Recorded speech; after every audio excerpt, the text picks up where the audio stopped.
Buenos días, mi nombre es Juvenal Rivas, estudiante de Ingeniería Industrial y el día de hoy estoy en la unidad curricular de Instrumentación y Control. El día de hoy les hablaré acerca de lo que son las acciones básicas de control. Para poder hablar sobre las acciones básicas de control tengo que hablar primero sobre lo que es un controlador automático.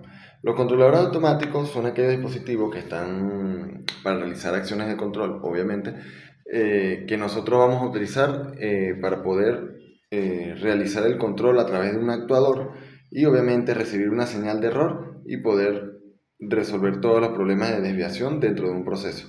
El controlador automático es aquel que prácticamente lo que hace es recibir la señal de error para poder tener una referencia de la salida real de un proceso de la planta. En el caso de nuestra diapositiva tenemos un diagrama de bloques donde puede ser visualizado todos estos componentes y el proceso en sí. Además, este va a recibir la señal de error, la va a amplificar para enviarla al actuador a su nivel máximo y el actuador realizar esto en la entrada de la planta. Además, él va a comparar el valor de la entrada del controlador automático, que lo va a comparar con el valor de la salida real. Para este proceso, ¿verdad? El controlador automático, vamos a decir que cuando realiza estas acciones para el control del proceso, se le llama una acción básica de control. Podemos decir también que los controladores automáticos también se les pueden definir por distintos tipos y estos tipos pueden ser dependiendo del uso o la manera en que éste acciona. Por ejemplo, aquellos que funcionan con energía eléctrica se le van a llamar controladores eléctricos. Aquellos que funcionan con energía, con agua, con aire presurizado o cualquier tipo de fluido, se le van a tener otros nombres como neumático, hidroneumático, etc. Distintos tipos de controladores dependiendo del uso y la planta en la que se va a utilizar. Ahora, una vez teniendo claro esto, los controladores automáticos realizan distintas acciones básicas de control. Lo hacen por medio de un actuador, también vamos a decir que amplifican la señal de error para poder ellos comparar y eliminar y reducir la desviación que pueda haber entre el valor comparado de entrada y entre el valor comparado de salida.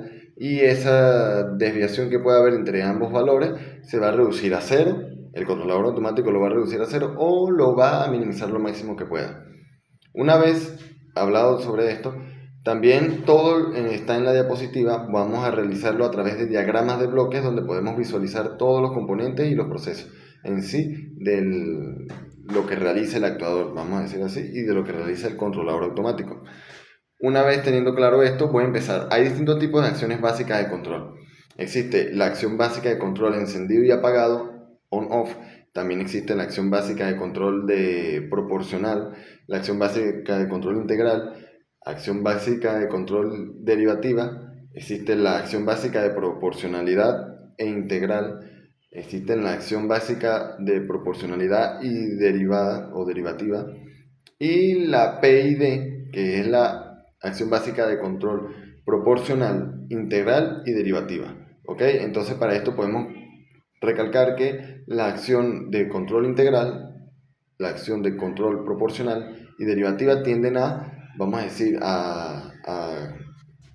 realizarse en conjunto para poder existir distintos tipos de acciones básicas de control. En este caso voy a empezar con la de encendido y apagado on-off. Para poder empezar a hablar sobre esto, debo comentar que cada una de las acciones básicas de control pueden tener un conjunto de acciones, por decirlo así. En este caso voy a hablar de la primera, la acción básica de control, encendido y apagado. La de encendido y apagado, primero podemos ver la fórmula en la diapositiva que vamos a trabajar en todas las acciones básicas de control de la misma manera, en la que está la U en función de T, la vamos a denominar como la señal de entrada del controlador automático.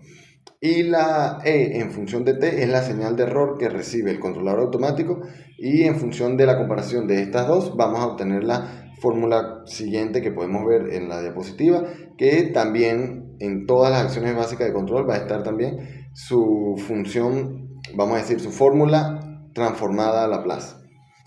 Todas estas funciones que realiza cada una de las acciones básicas de control son importantes. Por ejemplo, la acción básica de control realizada en encendido apagado es una de las más básicas y más utilizadas en las industrias donde realizan producciones en masa o en grandes cantidades.